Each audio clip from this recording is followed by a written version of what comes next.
Hello everyone, welcome to my study table where management concepts are made easy. In today's video, I will take you through the concept of economic order quantity, which is one of the most widely used techniques that provides a foolproof solution to the problem of determining the optimal size of inventory in a firm. Meanwhile, do subscribe to my channel if you haven't yet and press the bell icon so you never miss any updates. Inventory represents by far the largest portion of current assets in business organizations. Accordingly, accomplishment of the profit maximization goal of a firm calls for efficient management of inventories. Effective and efficient management of inventories helps in minimizing costs of holding inventories, minimizing risks and losses due to stock out, and keeping the investment in inventories at a reasonable level.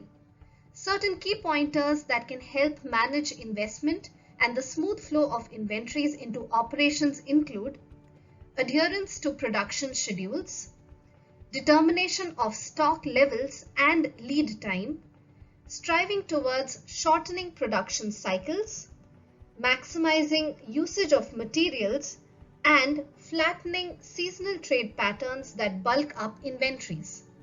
In view of these, a finance manager needs to equip himself with various methods by which efficient management of inventories can be achieved. In his attempt to prevent cost of stockouts and to minimize cost of carrying inventories, a skillful finance manager aims towards a policy of holding the appropriate or the optimal amount of inventory. The determination of the appropriate level of inventory necessitates resolution of the conflicting goals of profitability and liquidity. While a larger inventory ensures uninterrupted production and minimizes cost of production interruptions, but it accompanies higher carrying cost and the risk of obsolescence. A lower inventory, on the other hand, means lower carrying cost and risk of obsolescence, but increased cost of production and the cost of being out of stock. Hence, the prime need to determine the most economical size of purchase orders and the size of inventory that yields the lowest total cost.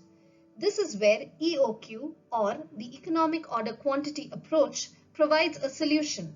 Let's now see what the approach is and how it helps find the optimal level of order quantity.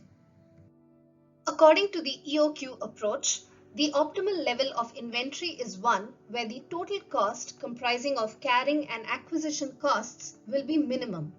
Thus, EOQ refers to that size of order which gives maximum economy in purchasing any item of raw material or inventory.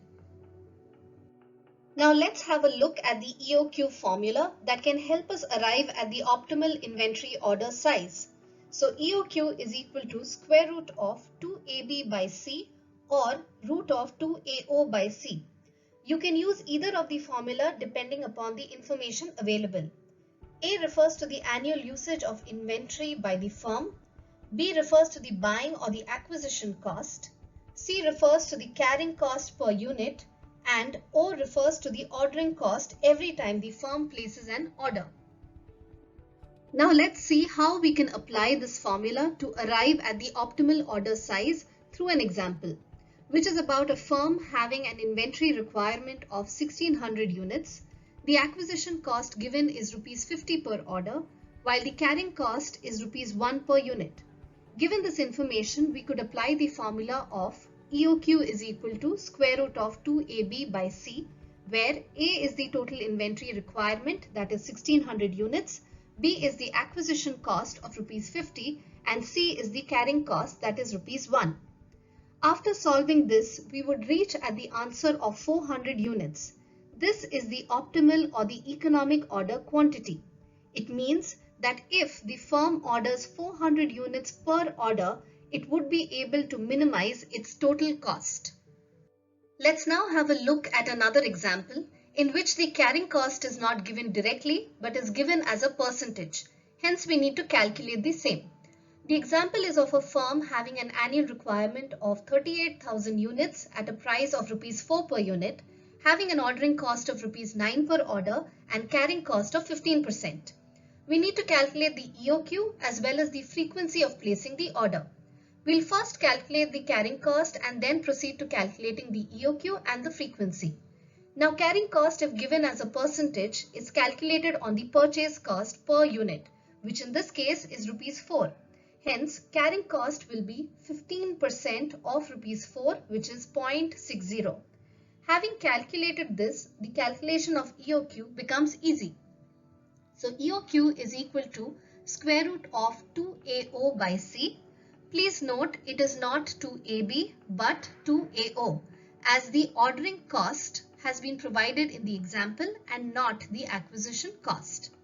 Therefore, EOQ is equal to square root of 2 into 38,000 units into 9 divided by 0.60, which comes up to 1068 units. Coming to the next part of our calculation, which is to find out how often the orders need to be placed, in other words, the frequency. To calculate this, all we need to do is divide the total annual requirement with the EOQ. Here the annual requirement as given in the example is 38,000 that needs to be divided by the calculated EOQ of 1068 units, giving us the answer 36. This means that the organization will have to place 36 orders in the year, every order quantity being 1068 units, to optimize operations and to minimize inventory cost.